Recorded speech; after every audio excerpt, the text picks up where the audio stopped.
느헤미야 2장 11절에서부터 20절 말씀입니다. 내가 예루살렘에 이르러 머무른 지 사흘 만에 내 하나님께서 예루살렘을 위해 무엇을 할 것인지 내 마음에 주신 것을 내가 아무에게도 말하지 아니하고 밤에 일어나 몇몇 사람과 함께 나갈새 내가 탄 짐승 외에는 다른 짐승이 없더라. 그 밤에 골짜기 문으로 나가서 용정으로 본문에 이르는 동안에 보니 예루살렘 성벽이 다 무너졌고 성문은 불탔더라. 앞으로 나아가 샘문과 왕의 못에 이르러서는 탄 짐승이 지나갈 곳이 없는지라. 그 밤에 시내를 따라 올라가서 성벽을 살펴본 후에 돌아서 골짜기 문으로 들어와 돌아왔으나 방백들은 내가 어디 갔었으며 무엇을 하였는지 알지 못하였고 나도 그 일을 유다 사람들에게나 제사장들에게나 귀족들에게나 방백들에게나 그 외에 일하는 자들에게 알리지 아니하다가 후에 그들에게 이르기를 우리가 당한 공경은 너희도 보고 있는 바라. 예루살렘이 황폐하고 성문이 불탔으니 자 예루살렘 성을 건축하여 다시 수치를 당하지 말자 하고 또 그들에게 하나님의 선한 손이 나를 도우신 일과 왕이 내게 이른 말씀을 전하였더니 그들의 말이 일어나 건축하자 하고 모두 힘을 내어 이 선한 일을 하려 하매 호른 사람 산발락과 종이었던 암몬 사람 도비아와 아라비아 사람 겟셈이 이 말을 듣고 우리를 업신여기고 우리를 비웃어 이르되 너희가 하는 일이 무엇이냐 너희가 왕을 배반하고자 하느냐 하기로 내가 그들에게 대답하여 이르되 하늘의 하나님이 우리를 형통하게 하시리니 그의 종들인 우리가 일어나 건축하려니와 오직 너희에게는 예루살렘에서 아무 기업도 없고 권리도 없고 기억되는 바도 없다 하였느니라. 아멘. 안녕하십니까. 주님의 교회 겨자씨 가족 여러분, 지난 한 주 동안도 잘 지내셨나요? 어느덧 2021년 2학기 5번째 겨자씨 모임으로 우리가 모이게 되었습니다. 이 교육 영상을 잘 시청하시고 또 각 겨자씨별로 모임을 잘 해주시면 감사하겠습니다. 네, 10월 첫째 주 교구연합 수요 기도회가 있는 주에 올 들어서 처음으로 학기 중에 겨자씨 인도자 모임을 교구별로 온라인으로 진행했는데요. 많은 겨자씨 인도자분들이 각 교구 준 모임에 함께 하신 것 같습니다. 저희 3교구 같은 경우는 18분이 참석을 해주셨어요. 그래서 이렇게 인도자들 근황도 나누고 기도 제목도 나누고 했는데요. 생각보다도 많은 겨자씨들이 어려운 상황이지만 줌이나 듀오를 활용하여서 겨자씨 모임을 잘 하시고 계시더라고요. 그래서 서로에게 도전이 되는 시간이었는데 우리가 이 코로나의 상황, 이제 위드 코로나가 이야기되고 있는 시대를 살아가고 있는데 우리가 그 상황들 속에서도 우리가 모이기를 힘쓰고 함께 교제의 떡을 나누며 멀리 떨어져 있어도 서로를 바라고 향할 수 있는 우리 귀한 모임이 되었으면 좋겠습니다. 네, 오늘 우리가 함께 겨자씨에서 나눌 하나님 말씀은 느헤미야 2장 11절에서 20절까지입니다. 무너진 성벽을 재건하자라는 제목으로 이렇게 정해 보았는데요. 네, 큐티 본문도 계속해서 같이 되어지고 새벽 기도 영상도 업로드되는 것 아시죠? 같이 병행하셔서 묵상하시고 또 삶에 적용하시면 좋겠습니다. 네, 먼저 오늘 말씀 느헤미야 2장 11절에서 20절을 보기 전에 그 배경과 맥락 이미 큐티를 하고 계시거나 또 느헤미야를 처음부터 읽은 분들은 말씀을 통해서 확인하고 만나셨을 텐데요. 앞에는 어떤 내용이 있습니까? 네, 느헤미야라는 사람이 이스라엘의 총독이 되어서 예루살렘으로 돌아오는 이야기가 앞에 기록되어져 있지요. 역사 속에서 3차 포로 귀환이라고 할 수가 있을 것입니다. 네, 느헤미야가 3차로 이렇게 예루살렘으로 돌아오는데 그는 그냥 온 것이 아니라 분명한 목적과 뜻을 가지고 있었지요. 그것이 무엇이었습니까? 네, 무너진 성벽과 타버린 성문을 다시 재건하고 다시 세우는 그 목적을 가지고 느헤미야는 예루살렘을 돌아왔습니다.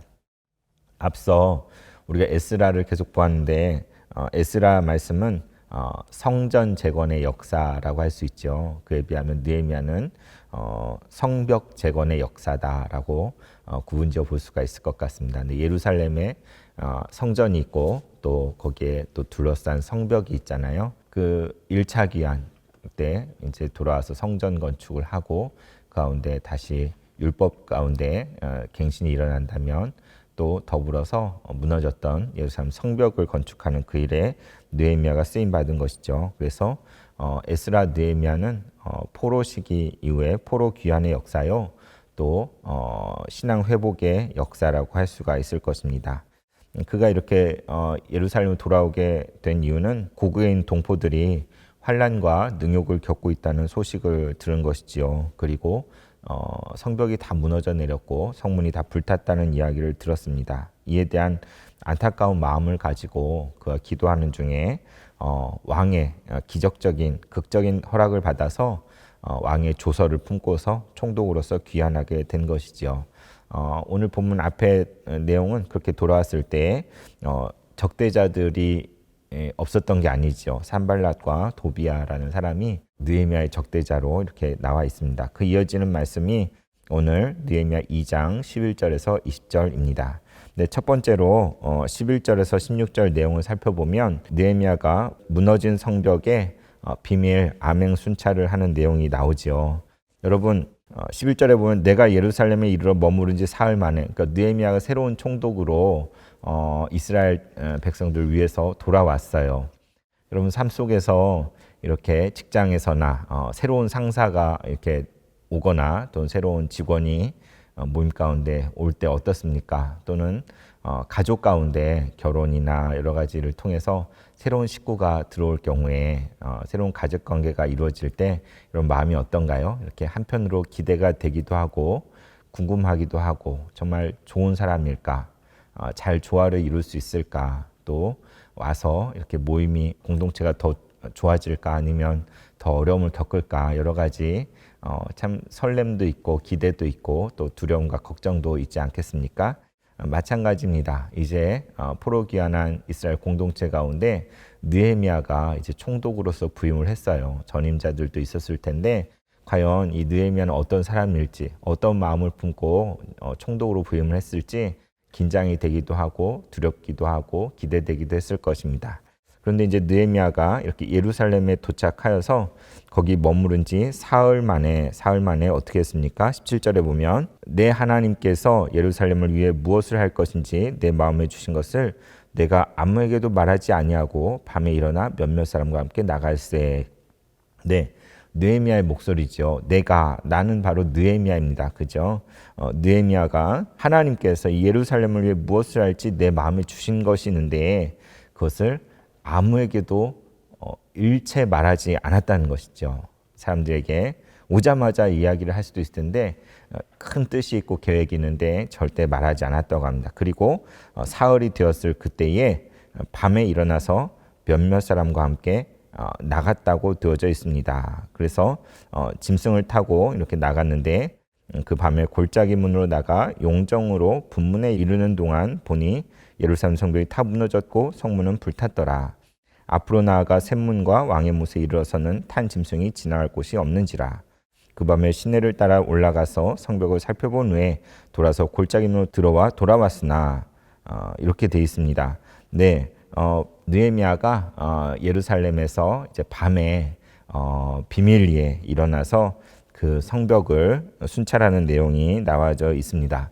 여러분 혹시 밤 늦은 시간에 조용히 일어나서 혼자 바깥에 나가서 이렇게 주위를 둘러본 그런 경험이 있으신가요? 저는 다른 사람들 좀 많이 있는 것 같아요. 이렇게 고요한 시간에 사람들이 아무도 없을 때 주변을 돌아보고 동네를 돌아보고 하는 것들을 종종 했었는데 작년부터 코로나가 시작됐잖아요. 그래서 다들 거리 두기를 하고 너무나 갑갑하고 힘든 상황이었을 때에 작년 여름쯤인가 제가 이렇게 마스크를 하고 한밤중에 이렇게 좀 제가 사는 주위 동네 지역을 산책하면서 돌았던 일들이 있습니다.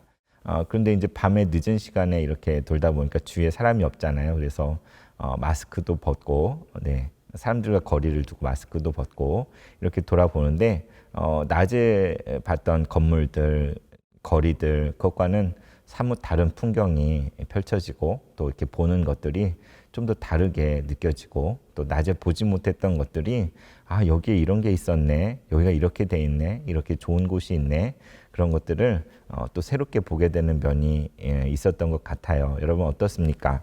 네, 느헤미야는 지금 밤에 일어나서 아무에게도 알리지 않고 조용히 성벽을 순찰하고 있습니다. 왜 그럴까요? 왜 아무에게도 알리지 않고 혼자 일어나서 밤에 몇몇 종들과 함께 나아가서 순찰을 하는 걸까요? 아마도 예루살렘의 현실에 대해서 그 현황에 대해서 정확하게 파악하는 것이 필요했기 때문이겠지요.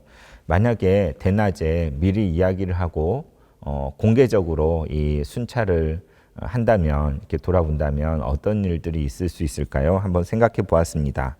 네, 낮에 이렇게 돌아다닌다면 사람들이 주목을 끌게 되겠죠. 그리고 곁에서 이러쿵저러쿵 말하는 사람들의 의견들이 또 많이 있을 것입니다. 그래서 보아야 되는 그 현실이 다소 왜곡될 수도 있고 또는 과장될 수도 있겠다라는 생각이 들어요. 이렇게 사람들의 목소리들이 있으면 보아야 될 것들을 제대로 보지 못하고 실제보다 더 좋게 보거나 또는 실제보다 더 나쁘게 보거나 이렇게 될 수 있을 것 같습니다. 또 사람들의 분분한 의견들이 막 따라다니면서 있었겠죠. 이렇게 많은 사람들의 주목을 끌고 미리 막 설왕설래하면서 이렇게 순찰하면서 왜 그럴까 막 이렇게 막 이야기가 됐을 것 같아요. 또한 앞서 대적들을 이야기했는데 그 대적들이 공개적으로 만약에 느헤미야 순찰을 했다면 정말 그들의 표적이 되기가 쉽고 오자마자 그리고 그들의 방해 공작이 있을 수도 있었겠다라는 생각이 듭니다. 그래서 어쩌면 느헤미야는 공개적인 방식으로 이렇게 순행하면서 현장을 살피지 않고 제대로 된 파악을 하기 위해서 비밀리에 일어나서 아무에게도 알리지 않고 밤에 직접 이렇게 본인이 순찰을 진행한 것을 볼 수가 있습니다.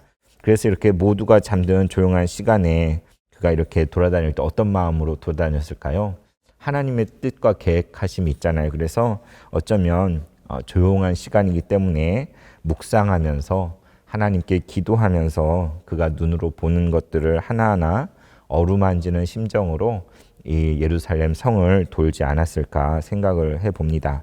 그래서 그의 동선이 어떻게 되었냐면 오늘 성경에 기록한 대로 골짜기 문에서 시작을 하지요. 골짜기 문에서 시작하여서 용정으로 나가서 분문에 이르고, 분문은 이렇게 오물들, 쓰레기들, 분뇨들을 이렇게 내가는 그런 문. 그러니까 좀 지저분하고 냄새가 나는 문일 수 있겠죠. 분문을 지나서 또 샘문으로 가서 왕의 못에 이르고 또 시내길을 따라서 골짜기 문으로 다시 돌아왔다. 그러니까 우리가 예루살렘 성을 잘 안다면 그림이 그려질 수 있을까요? 뭐 어디 종로로 가서 어디로 가서 이렇게 그럴 텐데 우리가 그 현장에 살지 않았기 때문에 또 그 성이 지금 제대로 남아있지 않기 때문에 제대로 파악할 수는 없지만 예루살렘 성에 꼭 돌아봐야 될 곳들을 이렇게 빠짐없이 느헤미야가 그 밤에 돌았다는 것을 생각할 수가 있습니다. 그런데 그러니까 이렇게 돌면서 본 것이 무엇이죠?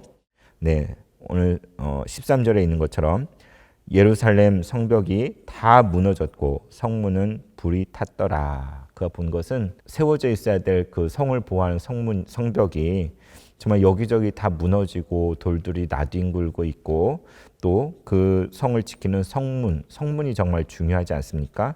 근데 그 성문이 다 불에 타버려서 잿더미가 된 그러한 현장을 그가 그 밤에 보게 된 것이죠.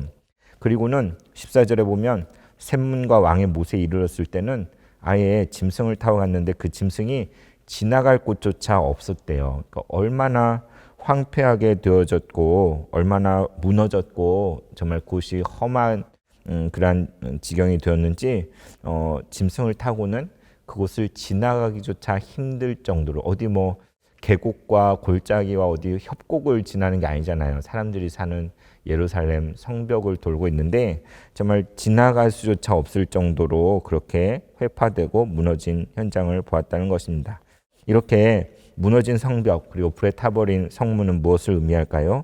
어떻게 보면 이것이야말로 지금 돌아온 이스라엘 백성들의 형편을 그대로 보여준 것 아니겠습니까? 그들에게 정말 보호막이 전혀 없이 정말 대적에게 노출된 상태로 사방의 원수들로부터 노략의 대상으로 또 침략의 대상으로 노출되어 있는 것을 생각할 수가 있습니다. 이렇게 지나갈 곳조차 없는 그러한 현실 속에서 아마도 느헤미야는 그 가슴 아프게 그것을 바라봤을 것 같습니다. 어쩌면 울음을 삼키고 눈물을 삼키면서 예루살렘으로 돌아오기 전에도 그 소식을 듣는 것만으로 그가 애통하면서 금식하며 기도했잖아요. 그런데 정말 말 그대로 와서 조금이라도 형편이 나았으면 좋았을 텐데 조금이라도 뭔가 갖춰져 있으면 좋을 텐데 정말 말 그대로 가장 최악의 상황을 목도하고 들여다보고 이렇게 그것들을 보았을 때 얼마나 안타깝고 얼마나 눈물을 흘리고 얼마나 가슴을 쳤을까 그런 생각을 해보게 됩니다. 이렇게 그는 밤 늦은 시간에 조용히 아무에게도 알리지 않고 돌아봤는데 16절에 보면 그렇게 돌아와서도 방백들은 내가 어디 갔었으며 무엇을 하였는지 알지 못하였고 나도 그 일을 유다 사람들에게나 제사장들에게나 귀족들에게나 방백들에게나 그 외 일하는 자들에게 알리지 아니하였다라고 느헤미야는 말합니다. 그렇습니다. 갔다 오자마자 막 내가 봤더니 이렇더라고 막 얘기할 수 있는데 그는 이 암행 순찰하기 전이나 돌아온 직후나 그 땅의 유력한 사람들 방백이나 귀족이나 제사장이나 민족의 지도자들에게 이 사실들을 발설하지 않고 이야기하지 않았다는 것입니다. 여러분 어쩌면 침묵이 많이 떠드는 것보다 더 큰 힘을 가지고 있는 것 아시죠? 정말 조용히 그것을 묵상하고 안에서 감내해낼 때에 그 안에서 큰 힘이 큰 능력이 발휘될 준비가 된다는 것을 생각할 수 있습니다.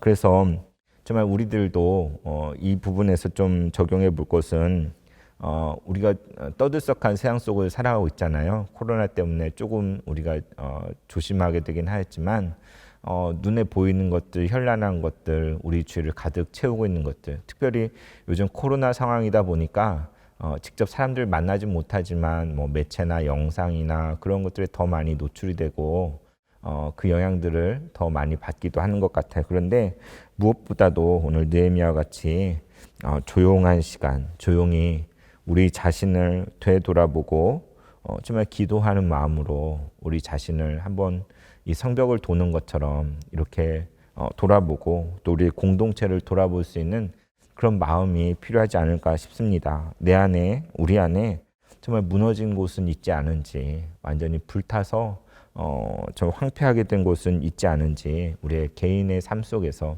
또 가정 안에서 또 관계들 속에서 또 공동체 가운데 그것들을 돌아볼 수 있는 우리가 되어야 되겠습니다. 네, 이어지는 17절에서 18절은 성벽 건축의 제안이라고 해놨는데 앞서 느헤미야는 암행 순찰을 하면서 한마디도 하지 않았어요. 누구와 상의하지도 않았고 전혀 발설하지 않고 정말 침묵 가운데 그 모든 것들을 돌아보았지요. 그런데 이제 드디어 느헤미야가 이제 때가 되어서 행동을 계시하는 것을 볼 수가 있습니다. 17절에 후에 그들에게 이르기를, 느헤미야가 그 방백들과 귀족들, 제사장들을 소집하여서 모았다는 것을 생각할 수 있겠죠. 그들에게 이제 때가 되어서 이야기를 합니다. 우리가 당한 곤경은 너희도 보고 있는 바라. 예루살렘이 황폐하고 성문이 불탔으니 자, 예루살렘 성을 건축하여 다시 수치를 당하지 말자 하고, 또 그들에게 하나님의 선한 손이 나를 도우신 일과 왕이 내게 이른 말씀을 전하였더니 그들의 말이 일어나 건축하자 하고 모두 힘을 내어 이 선한 일을 하려 하매.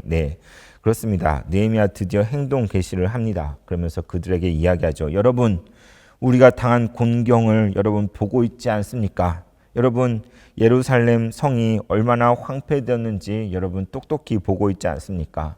성문이 다 불타 없어져 버린 이 현실을 여러분이 지금 경험하고 그 안에서 살고 있지 않습니까? 그러면서 느헤미야가 말합니다. 자, 이제 예루살렘 성을 함께 건축합시다. 그리하여서 다시는 수치를 당하지 맙시다. 라고 방백들과 귀족들과 제사장들에게 느헤미야가 말을 하지요. 그렇습니다. 예루살렘 성은 어떤 의미가 있습니까? 그것은 정말 상징적인 장소입니다. 하나님의 성산이라고 할 수가 있고, 또 성전, 그 성소가 있는 곳이 바로 예루살렘이잖아요. 그곳의 성벽이 다 무너지고 성문이 불탔는데 이제 그 성을 다시 건축한다는 것은 하나님의 집을, 하나님의 성을 다시 새롭게 하는 그런 의미가 있는 것 아니겠습니까? 느헤미야는 자, 예루살렘 성을 건축하여 우리 다시 수치를 당하지 맙시다 라고 말하면서 덧붙여서 이야기합니다. 그가 여기까지 오기까지 여정이 그냥 총독으로 임명받아 온 것이 아니라 마음에 품었고 간절히 기도했고 금식할 때에 하나님께서 왕의 마음을 움직이셔서 하나님의 선한 손길이 있었다는 것을 드디어 느헤미야는 이야기합니다. 그러면서 왕이 이 일을 명령한 것을 이때에야 이제 모든 사람들의 공개를 하고 있는 것이죠. 그러니까 왕이 허락을 하고 또 돕게 하고 그 일을 위해서 느헤미야를 임명하여서 그곳에 보낸 것이죠. 그것들을 이야기할 때 정말 백성들, 그 귀족들, 이스라엘 민족의 포로된 공동체 지도자들의 마음이 얼마나 뜨거워졌을까요? 얼마나 기뻤을까요? 얼마나 정말 하나님의 선한 손길이 진짜 여기 있구나라고 느끼지 않았겠습니까? 그래서 그들이 어떻게 화답합니까? 일어나서 건축하자. 그렇게 합시다. 우리가 이제까지 주저앉아 있고 어찌할 줄 몰랐는데 다 자리에 떨쳐 일어나서 이 무너져버린 성전을 건축하고 또 성문을 다시 세웁시다 라고 그들이 정말 함께 일치단결하여서 한 마음으로 이야기하는 것을 보게 됩니다. 너무나 멈춰져 있던 수건 사업이 아니었겠습니까? 그래서 이제 성벽 건축이 시작하게 된 것이죠. 이 모든 과정 속에서 느헤미야의 지혜로운 방식, 그의 리더십이 돋보이는 것을 보게 됩니다. 그는 이 큰 일을 하려 할 때 독단적으로 하지 않았죠. 이렇게 무력으로 또는 억지로 이렇게 하지 않고 공동체 가운데 적절한 때에 그것들을 제시하고 그리고 정말 하나님의 함께 하신다는 것을, 그분의 선한 손길이 있다는 것을 이야기하면서 그들을 격려하면서 일으켜 세워서 공동체와 함께 그들과 동참하여서 함께 이 모든 일들을 하도록 이끌어내는 그러한 모습이 너무나 귀하다는 생각이 듭니다. 우리도 우리가 속한 곳에서 하나님이 주신 지혜를 따라서 우리가 속한 직장이나 공동체나 가정 가운데 그러한 리더십을 발휘할 수 있는 그런 하나님의 사람이었으면 좋겠습니다. 이제 이어지는 19절에서 20절을 보면 이에 대해서 좋은 일만 있는 게 아니라 여전히 조롱하고 비웃는 사람들이 있는 것을 보게 되지요. 누가 나옵니까? 호론 사람 산발랏과 종이었던 암몬 사람 도비야, 여기에 한 사람이 더해지지요. 아라비아 사람 게셈, 이 사람들이 모여서 어떻게 한다고요? 이 소식을 듣고 이걸 업신여기면서 비웃었다라고 성경은 이야기합니다. 이게 뭐 하는 거야? 너희가 하는 일이 무엇이냐? 너희가 왕을 배반하고자 하느냐? 이렇게 말한다는 것이죠. 무슨 짓을 하는 거야? 왕을 모반하려는 거야? 배반하려는 거야? 그런 일이면 큰일 나잖아요. 그래서 이렇게 어거지를 쓰고 또 덮어 씌우면서 모해하는 것들을 보게 돼요. 요즘 정치권에서 정치인들이야 다 그렇지만 정말 아를 어라고 하고 어를 아라고 하고 이렇게 서로 과장하면서 자기에게 유리한 방식으로 어떤 사건들을 해석하면서 그것들을 축소하기도 하고 확대하기도 하고 막 그러잖아요. 근데 정치인들만 그런가요? 우리도 그러기 쉽지 않습니까? 어떤 상황이 있을 때 나에게 유리한 방식으로 이끌기 위해서 뭐 다른 사람이 어렵든 아니든 더 나를 포장하고 그럴듯하게 사안들을 이렇게 이야기하고 그렇게 오늘 산발랏이나 도비아나 게셈이 하는 것처럼 우리도 그렇게 행동하게 되는 유혹이 얼마든지 있는 것 같아요. 그러나 그래서는 절대 안 되겠죠. 느헤미야는 뭐라고 대답합니까? 있는 그대로 대답하죠. 20절에 내가 그들에게 대답하였습니다. 하늘의 하나님이 우리를 형통하게 하실 것입니다. 그의 종들은 우리가 일어나서 이제 건축할 것입니다. 그러나 오직 너희는 예루살렘에서 아무 기업도 없고 권리도 없고 기억되는 바도 없을 것이다 라고 이렇게 말하는 것을 보게 됩니다. 느헤미야는 있는 그대로 대답을 하는 거예요. 하나님이 우리를 형통하게 하실 것을 믿고 그 종인 우리는 일어나서 하나님의 성인 예루살렘 성을 건축할 것입니다. 뭐 너는 배반하려는 거야? 이렇게 반역을 꾸미는 거야? 지금 뭐 하는 거야? 이런 얘기 하지만 그런 것에 흔들리지 않고 이렇게 성을 건축할 것이라는 그 의지를 밝히면서 너희들은 이 일에 아무 상관이 없다라고 느헤미야 선을 긋습니다. 여러분 어떻습니까? 우리가 어떤 큰 뜻을 품고 정말 하나님의 선한 일을 하려 할 때에 모든 것이 일사천리로 되면 좋겠지만 오늘 성경에 나온 것처럼 이렇게 그것을 방해하고 힘들게 하는 사람들이 있게 마련이에요. 정말 느헤미야도 난관과 어려움이 예상되는 상황 속에서 지금 나아가고 있는 것이죠. 그래서 참 안타깝지만 우리가 선한 일을 하려 할 때 그것을 돕는 이들, 함께 마음을 모은 이들, 그런 이들만 가득하면 좋겠는데 이렇게 딴지를 걸거나 어려움을 주거나 또 모해를 하는 사람들이 있을 때에 어떻게 하면 좋을까요? 우리는 느헤미야로부터 배워야 할 것입니다. 여러분 이렇게 난관과 어려움들은 있게 마련인데요. 그때 우리는 어떻게 해야 되죠? 낙담하거나 두려워하거나 뒤로 물러나 침륜에 빠질 것이 아니라 느헤미야의 모습처럼 담대함으로 하나님을 신뢰하며 나아가야 할 것입니다. 왜요? 이것은 하나님의 일이잖아요. 내 일이라면 뭐 그만둬도 돼요. 그러나 이 일이 하나님의 일이라면 이것은 정말 반드시 감당해야 될 일이고 밀고 나가야 될 일인 것이죠. 사명의식을 가지고 나아가야 될 것입니다. 어쩌면 느헤미야는 이러한 반대들 앞에서 이제 뒤에도 나오겠지만 자기의 목숨을 걸고 자기의 생명을 걸고 하나님의 일을 이루기 위해서 헌신하고 자신을 드리고 있다는 것을 우리는 떠올릴 수 있을 것 같습니다. 예전에 제가 뭐 입시를 할 때도 그 대학 입시를 할 때도 이제 수능 시험도 다가오는데요. 참 제 공부라고 생각을 안 했던 것 같아요. 제가 좋은 대학 가고 내가 잘 되려는 그런 공부라고 생각하지 않고 이건 하나님의 일이다. 하나님께서 인도하실 것이고 하나님께서 이루실 것이고 하나님께 영광을 돌려질 것들이기 때문에 정말 나는 하기 싫더라도 나는 힘들고 포기하고 싶은 마음이 들어도 하나님의 일이라면 내가 끝까지 가야 된다. 이렇게 스스로에게 다짐을 했던 기억이 납니다. 그렇습니다. 우리에게 닥쳐오는 모든 일들 가운데 정말 그것을 그냥 아닌데 하나님의 일처럼 할 건 아니지만 정말 내 일로서 그것들을 바라보고 행하고 욕심낸다면 참 어려울 것 같아요. 그러나 더 큰 시각으로 바라보고 그 안에서 하나님의 뜻을 발견하고 하나님의 선한 손길이 있는 것이 무엇인지를 깨닫는다면 그 앞에 어떤 난관이 있고 어려움이 있어도 우리는 정말 믿음으로 또 하나님의 일을 이루기 위해서 느헤미야처럼 나아갈 수 있을 줄로 믿습니다. 오늘 느헤미야는 무너진 성벽을 재건하자라는 것을 우리에게 말씀하고 있는데요. 나눔 내용을 한번 읽어보겠습니다. 하나님께서 우리의 마음에 주시는 어떤 선한 것이 있습니다. 하지만 그것을 섣불리 다른 사람들에게 공표하는 것은 조심해야 합니다. 우선 이것이 정말 하나님의 뜻인지 신중하게 묻고 또 물어야 합니다. 또 이것이 우리의 감정이나 기분대로 하는 것이 아니라 정말 하나님의 뜻인지 확인해야 합니다. 그리고 그것이 정말 하나님의 뜻이 맞다면 그 길을 가기로 결단해야 합니다. 그 앞에 어떤 난관과 어려움이 있어도 믿음을 가지고 앞으로 나아가야 합니다. 지금 우리 가운데 무너져버린 성벽은 무엇일까요? 말씀을 묵상하고 기도하는 가운데 그 길을 발견하고 충성되게 반응하는 주님의 교회 모든 성도들이 되어야 하겠습니다. 그렇습니다. 여러분, 어쩌면 우리는 느헤미야처럼 조용한 시간에 혼자 하나님 앞에 머무는 시간이 필요한지도 모르겠습니다.